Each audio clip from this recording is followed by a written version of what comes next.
Hello friends, welcome to my channel. আজকের ভিডিওতে আমি আলোচনা করব ইংলিশ গ্রামারের দেন সম্পর্কে। আমরা জানি ইংলিশ গ্রামারের দেন খুব গুরুত্বপূর্ণ। আমরা যদি এই দেন সম্পর্কে জানতে পারি বা দেন সম্পর্কে একটা বেসিক নলেজ তৈরি করতে পারি তো খুব সহজেই আমরা ইংলিশ গ্রামারে উন্নত হতে পারবো। এছাড়াও দেন সম্পর্কিত নানা ধরনের গ্রামাটিক্যাল সলিউশন যেমন ডিগ্রি চেঞ্জ, তাছাড়া দেন সম্পর্কিত যে সমস্ত কারেকশন এরর আমাদের এক্সামে আসে সেগুলোকে আমরা খুব সহজেই করতে পারবো। এছাড়াও আমরা আমাদের রাইটিং স্কিল ও স্পিকিং স্কিলকে উন্নত করতে পারবো। তো লেসনটি শুরু করা যাক। তোমরা ভিডিওটা শুরু থেকে শেষ পর্যন্ত দেখতে থাকো। তো এই দেন কি? দুই ব্যক্তি বা বস্তুর মধ্যে তুলনা বোঝাতে দেন ব্যবহৃত হয়। যেমন you are better than I, এখানে ইউ একটা ব্যক্তি আর আই একটা ব্যক্তি, তো এই দুজনের মধ্যে তুলনা করে বলা হচ্ছে যে তুমি আমার থেকে ভালো। ঠিক একইভাবে you are better than me, এরকম যদি লিখে দিই তো আমাদের এইটা ভুল হবে।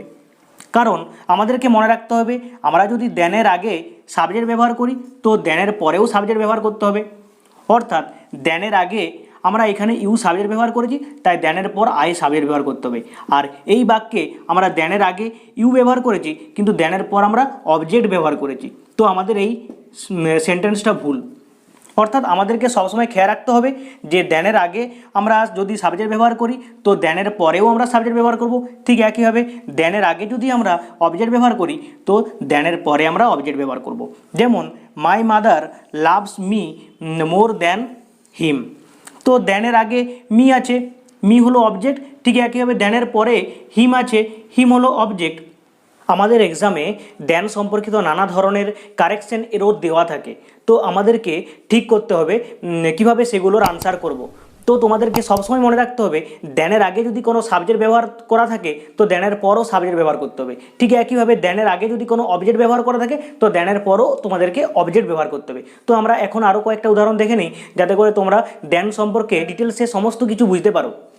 সে আমার থেকে লম্বা, তো এখানে দুজনের মধ্যে তুলনা হচ্ছে সে এবং আমার মধ্যে, তো he is taller then I, দেনের আগে আমরা হি সাবজেক্ট ব্যবহার করেছি, ঠিক একইভাবে দেনের পর আই সাবজেক্ট ব্যবহার করেছি। সে তার গাড়িকে আমার থেকে বেশি পছন্দ করে, এখানে তুলনা হচ্ছে তার গাড়ি আর আমার মধ্যে, তো he likes his car more than me, এখানে হিজ কার হলো অবজেক্ট আর মি হলো অবজেক্ট।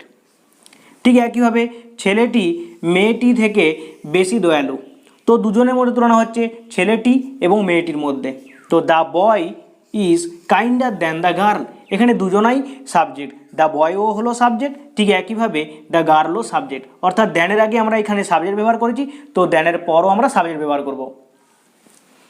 তো আশা করি তোমরা বুঝতে পেরেছো।